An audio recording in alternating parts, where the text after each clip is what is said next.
Pemirsa, Anda tentu tak asing dengan buah yang satu ini. Teksturnya yang lembut dan rasanya yang manis membuat kurma begitu disukai banyak masyarakat.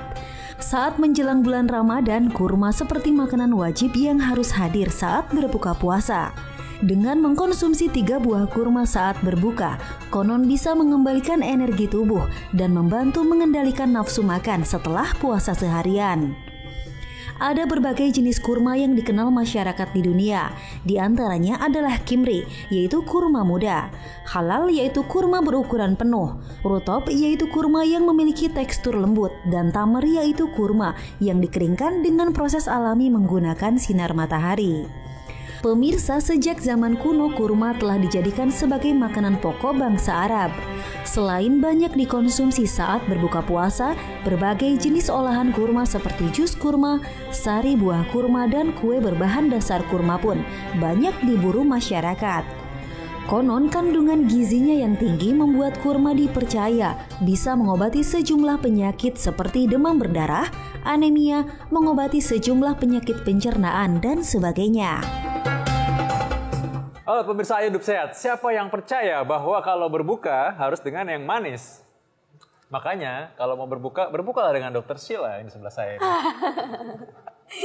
Oke, ini jadi kalau misalnya kurma, itu ada kurma yang hitam, ada kurma yang seperti ini ya Dr. Vito ya. Terus nih kalau misalnya berbuka dengan kurma, ini katanya bisa menangkal nafsu makan yang berlebihan, juga bisa mengobati anemia, dan ini sangat bermanfaat sekali ya. Dan yang tadinya lemes abis menjalankan ibadah puasa ya, begitu kita berbuka dengan kurma itu langsung segernya lebih cepat. Iya, dan ini banyak sekali manfaat dari kurma. Apa aja manfaatnya? Langsung saja kita invite Dr. Raisa Juanda, spesialis gizi klinik. Halo Dr. Raisa, silakan dipilih dok. Kurma yang mana nih yang Dr. Raisa suka ya? Sebenarnya kurma ini kan ada berbagai macam jenis juga. Nah, yang paling bergizi dan paling bermanfaat mungkin yang mana, Dok? Iya, jadi sebenarnya kurma pada dasarnya sama sih, semuanya itu bergizi. Karena dari buah kurma ini sendiri ya, dia mengandung vitamin dan mineral yang banyak. Selain mengandung energi, gulanya juga tinggi ya. Dia juga mengandung vitamin seperti vitamin A, vitamin B. Terus juga ada kalsium, ada magnesium, banyak deh. Kandungannya. Gitu. Katanya kadar gulanya itu tinggi dan bisa langsung mengobati kekurangan kadar gula dalam darah saat berpuasa, Dok. Itu mitos atau fakta? Itu fakta. Ya, karena kadar gula dari buah kurma ini ya, per satu porsinya atau per sekitar 3 buahnya itu setara dengan kurang lebih 1,5 sendok makan gula pasir. Nah, jadi dia kalau sebagai makanan untuk buka puasa itu sangat cocok. Karena akan langsung mengembalikan energi tubuh yang lemes-lemes tuh saat berpuasa 14 jam. Makanya berarti memang kalau berbuka dengan yang manis ada syaratnya. Nggak semua yang manis-manis yang dipakai berbuka. Tapi kurma ini adalah salah satu pilihan yang baik ya selain tentunya buah. Kalau misalkan kue-kue yang manis-manis kadang-kadang terlalu banyak juga itu manisnya. Dan banyak lemaknya, kolesterol jadi tinggi. Tapi ini sehat ya malah ya. Ini sehat, nggak ada kolesterol. Kalau misalnya untuk penderita diabetes bagaimana, Dok? Ya, kalau untuk penderita diabetes itu ada maksimalnya. Jadi tetap diperbolehkan, tapi maksimal sehari 3 butir aja. Gitu. Sehari 3 butir ya. Karena kalau kelebihan nanti malah gula darahnya jadi over, jadi berlebihan, malah bahaya.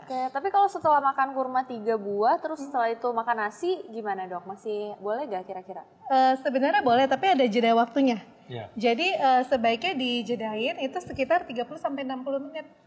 Jadi agar gula darah dalam tubuhnya udah mulai rada turun, baru kita konsumsi nasi. Karena kalau dibarengin langsung bersamaan semua, itu nanti akan terjadi kelonjakan yang terlalu drastis. Dan memang kalau tiba-tiba naik terlalu tinggi gitu, maka hormon tubuh kita akan kesulitan untuk menetralnya kembali ya dalam darah. Nah, terkait mengenai mitos dan fakta mengenai kurma. Ya, yang pertama, kurma ini bagus gak sih Dok sebenarnya untuk pencernaan? Ada yang bilang nih baik dan malah bisa mengobati macam-macam penyakit. Itu mitos atau fakta, Dok? Fakta. Karena dalam buah kurma ini ya, dia tuh banyak mengandung serat. Nah, serat ini fungsinya melancarkan buang air besar, bagus untuk mencegah sembelit, dan juga sekarang ada penelitiannya untuk mencegah kanker usus besar. Gitu, walaupun penelitiannya sih belum konklusif ya, tapi sudah mulai ke arah sana diteliti. Itu seberapa banyak dok yang dikonsumsi? Nah itu jumlahnya masih beda-beda sih, maka masih butuh proses penelitian lagi lebih panjang. Oke. Tapi intinya berarti kurma ini baik dikonsumsi bukan saja ketika bulan puasa, tapi setelah itu pun sebenarnya tidak apa-apa. Iya. Malah kalau kita mungkin lapar seharian, pertama kali kita ambil dulu kurma untuk membuka ceritanya, habis makan siang kita nggak makan, mungkin juga ini oke juga, bener. walaupun bukan bulan puasa gitu ya. Atau kalau habis olahraga kecapean, lelah banget rasanya, nah boleh nih bukanya pakai kurma dulu. Ya sebelum kita pakai nasi itu misalnya ya kalau siang-siang ya. Oke, ini menarik sekali nih mengenai kurma. Iya. Nah ini ada mitos atau fakta lagi dok. Katanya kalau misalnya kurma muda ini dapat membantu untuk kesuburan, mitos atau fakta dok? Ini fakta juga. Karena kurma ini juga mengandung asam amino yang penting untuk kesuburan. Selain itu juga ada protein, ada zat besi, dan ada zinc yang sangat pengaruh ke kesuburan, terutama kesuburan pria. Oh, kesuburan pria juga. Terutama. Bapak di rumah ingat bahwa kurma ini baik untuk kesuburan ya. Okay. Nah. Ini dok, kalau pertanyaannya nih, kadang-kadang masyarakat mungkin nggak cuma konsumsi kurma di saat buka puasa saja, misalnya untuk sahur juga. Itu gimana dok? Baik atau tidak? Iya, sebenarnya nggak masalah, boleh-boleh aja dikonsumsi buat sahur juga, tapi yang pasti jumlahnya jangan kebanyakan, karena kalau terlalu banyak, ini kan gulanya tinggi ya, nanti malah membuat jadi cepat lapar, takutnya. Gitu. Iya. Jadi memang sebaiknya tuh pas lagi buka aja ya dok ya? Lebih baik, lebih cocok untuk makanan pembuka. Oke. Nah, selain itu, kurma ini punya manfaat lain yang pasti disukai oleh ibu-ibu mungkin ya. Ini karena ini punya antioksidan yang tinggi dan baik untuk kulit. Mitos atau fakta? Nah ini fakta juga, ya bener ya disukain ibu-ibu karena antioksidannya tinggi, bisa menangkal radikal bebas. Dia juga bagus untuk anti radang, untuk meningkatkan sistem imun dan untuk mencerahkan kulit gitu ya. Jadi bagus nih. Kurma yang seperti apa tuh dok? Yang agak kering atau yang masih muda? Sebenarnya apa aja sih, nggak ada yang harus yang kering banget atau harus yang basah banget gitu, enggak sih. Semua kurma bagus ya. Masyarakat mungkin ada yang kreatif nih ya ibu-ibu, jadi kurmanya itu sampai dibuat jus. Kalau seperti itu masih bermanfaat gak? Ada jus kurma ya? Ada jus kurma, iya. Nah kalau jus kurma sebenarnya masih bermanfaat, tapi asalkan jangan dibuang tuh, maksudnya jangan disaring. Karena kalau kurmanya disaring itu kebanyakan seratnya udah pada hilang. Nah jadi nanti tuh sisa gulanya aja yang ada malah menggemukkan badan. Sayang ya, padahal kan serat-seratnya ini justru yang punya manfaat juga. Jadi bagus untuk pencernaan ya. Iya, jadi sebaiknya makan dalam bentuk utuh aja. Iya, makan gini. Dan lebih gampang disimpan sih sebenarnya kalau begini ya. Masukin di plastik juga bisa. Nah, ini berikutnya ada lagi nih, Dr. Sila. Katanya kurma ini bermanfaat untuk kesehatan tulang. Itu mitos atau fakta dok? Itu fakta juga. Karena kurma ini ternyata juga kalsiumnya tinggi banget. Kalsiumnya tinggi, zat besinya tinggi, vitaminnya tinggi, jadi dia bisa mencegah osteoporosis, meningkatkan kepadatan tulang. Berarti sangat bermanfaat juga untuk misalnya ibu-ibu yang sudah menopause ya dok ya? Iya, malah seharusnya dari sebelum menopause udah preventif ya, udah mencegah. Oke. Gitu. Nah, bagus banget. Ternyata kita masih akan ngomong lagi mengenai kurma, apa saja manfaatnya, bagaimana kandungannya, dan kenapa dia begitu berkhasiat. Jangan kemana-mana, tetap dalam acara Ayo Hidup Sehat.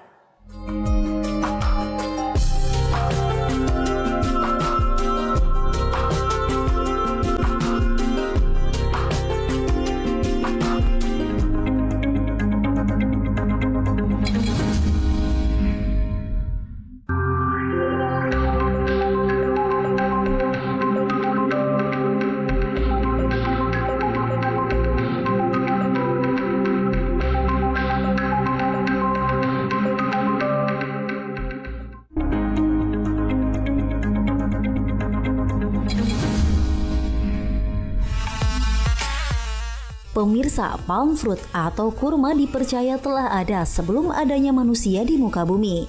Namun berdasar penelitian, pohon kurma diyakini berasal dari Teluk Persia dan telah ditemukan oleh bangsa Arab di Timur Tengah sejak 6.000 tahun sebelum Masehi, yaitu zaman Arab kuno di Mesopotamia dan prasejarah Mesir.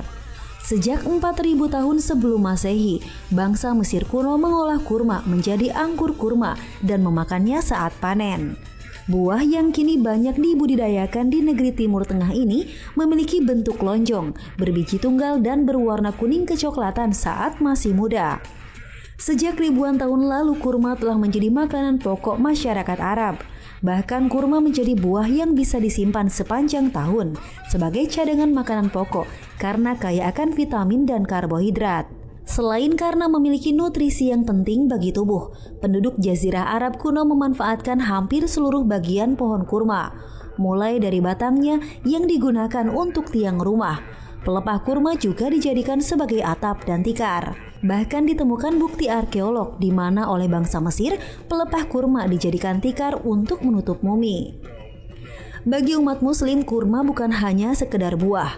Berbuka dengan buah kurma dianggap sunnah dan tak lengkap rasanya bila berbuka tanpa menyantap buah kurma. Selain itu, sejumlah ilmuwan Inggris mengemukakan bahwa mengkonsumsi kurma bisa menangkal racun di dalam tubuh karena mengandung fitokimia yang mampu menangkal radikal bebas. Oke, nah ternyata kurma ini udah terkenal banget dari 6.000 tahun sebelum Masehi. Itu dari kita masih ada di mana tuh, Dokter Vito? Mungkin Dokter Sheila masih TK mungkin ketika itu. Ya, dan ternyata masyarakat udah common banget ya mengkonsumsi kurma dan mereka juga udah tahu manfaatnya. Dan yang paling dipercaya ini katanya bagus untuk otak nih, Dok. Katanya untuk mencerdaskan otak, mungkin suka dikasih ke anak-anaknya supaya pintar gitu katanya. Itu benar gak sih, Dok?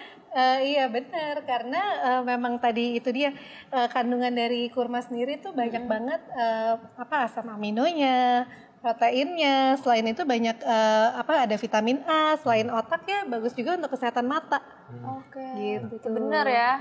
Jadi berarti kalau gitu nggak ada salahnya, makanya saya bilang bahwa orang-orang bisa makan kurma walaupun bukan sedang bulan Ramadan sebenarnya. Ini salah satu pilihan makanan yang baik dan bisa cepat dapat tenaga, energi dan punya banyak manfaat ya untuk kesehatan. Dan ini cemilan yang praktis nih, Dok ya, karena bentuknya kan kecil-kecil gini kalau ditaruh di tas. Jadi sebagai ganti coklat gitu ya. Iya, coklat kan nggak sehat tuh kan, misalkan misalkan yang coklat yang bukan asli ya, yang banyak campuran gulanya, udah banyak lemaknya segala macam ya, bukan yang pure coklat gitu. Mendingan kurma ya makannya. Kurma, gulanya dari gula buah. Gula buah, betul sekali, sehat banget. Nah, berikutnya kita masih punya fakta atau mitos mengenai kurma. Makan kurma secara rutin baik untuk kesehatan jantung. Mitos atau fakta nih, Dok? Ini fakta. Karena dari buah kurma ini juga mengandung magnesium dan kalium yang dapat menjaga tekanan darah. Jadi efek sampingnya untuk pembuluh darah bagus dan untuk jantung pun juga jadi sehat. Dan selain itu punya efek tadi antioksidan. Antioksidan bukan cuma untuk kulit aja, tapi juga untuk berbagai organ lain termasuk pembuluh darah dan jantung itu sendiri karena dia anti radikal bebas. Jadi dia mencegah sehingga terjadi peradangan di pembuluh darah jantung. Ya walaupun kalau orang udah punya masalah jantung harus minum obat ya tentu aja tetap minum. Tapi ini salah satu buah yang bisa kita pakai sebagai untuk membantu menjaga kesehatan jantung. Nah, ya benar banget. Ini berapa banyak nih ceritanya kalau misalnya untuk menjaga kesehatan jantung? Iya, jadi kalau untuk menjaga kesehatan jantung sih dalam sehari sebenarnya diperlukan berbagai macam porsi buah ya. Jadi nggak hanya kurma aja. Sebaiknya mengonsumsi buah dan sayuran 3-5 porsi. Jadi buahnya dicampur-campur lah, ada kurma, terus ada yang lain-lain juga, sayurnya juga gitu. Oke, kurmanya itu 3 aja ya, Dok ya? 3-10 butir boleh per hari, asalkan orang tersebut tidak menderita diabetes ya atau penyakit ginjal. Oke, nah ini mungkin ada mitos atau fakta selanjutnya juga nih, Dok. Katanya ginjal bisa bersih dengan cara kita mengkonsumsi kurma. Itu mitos atau fakta, Dok? Nah, ini termasuk mitos karena tadi kan kaliumnya di kurma ini tinggi banget ya. Nah, sedangkan orang yang sakit ginjal ini sebaiknya membatasi makanan yang tinggi kalium. Karena kalium itu akan diolah di ginjal dan dibuang oleh ginjal. Jadi ginjalnya ini kerjanya akan berat banget kalau makan makanan yang tinggi kalium. Dan malah kalau orang sudah terlanjur gagal ginjal, kalium terlalu bertumpuk banyak malah jadi bahaya. Nanti bisa tiba-tiba aritmia, lalu tiba-tiba kolaps, tiba-tiba kita nggak tahu karena apa ya. Jadi malah bahaya ya, kalau mesti berhati-hati ya. Ada syarat dan kondisi yang berlaku ya. Iya, benar. Berikutnya Dokter Sheila, masih ada lagi nih. Masih ada mitos atau fakta selanjutnya, yaitu konsumsi kurma dapat mencegah penyakit kanker. Mitos atau fakta, Dok? Iya, ini masih termasuk mitos ya. Karena itu dia tadi sifatnya masih penelitian. Jadi memang saat ini sudah mengarah ke arah kurma nih bisa nggak sih untuk ngobatin kanker, tapi itu sifatnya masih penelitian. Gitu. Memang kandungan di dalamnya sih bagus banget ya, ada antioksidan tinggi dan lain-lain tadi yang para ahli jadi berpikir, oh ini sepertinya bisa nih untuk mengobati kanker. Jadi secara teori ada harapan ya, makanya karena itu mereka mau meneliti lebih lanjut mengenai ini. Berikutnya nih Dokter Sheila, masih ada lagi nggak nih faktor atau mitos?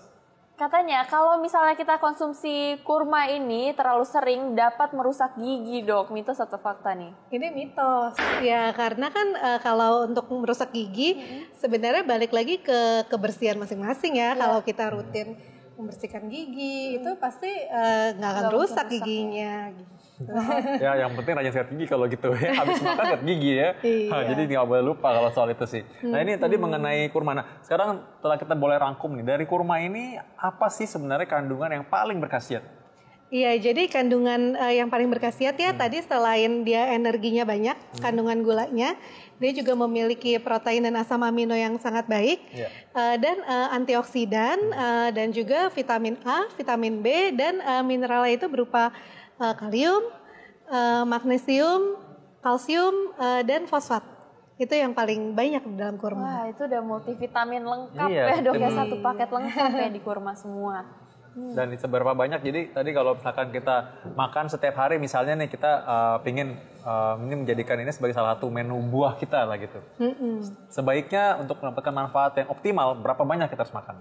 Iya, berapa banyaknya sih sebaiknya itu tergantung ya. Tadi lihat lagi ada penyakit atau tidak. Kalau misalnya enggak, sehari bisa maksimal 10 masih diperbolehkan. Tapi dengan syarat tetap mengonsumsi buah-buah yang lainnya ya. Jadi jangan hanya kurma aja seharian. Oke. Nah, Dok, ini kan kalau misalnya kita lihat nih kurma ini kan bisa bertahan lama tuh, Dok. Bisa sampai kering terus dikonsumsi juga nggak apa-apa. Tapi ada dampak yang berbeda gak sih misalnya kurma yang masih basah ini atau kurma yang udah lama dan sudah kering gitu? Dampaknya ke kadar gulanya. Jadi makin lama dikeringkan itu kadar gulanya makin tinggi.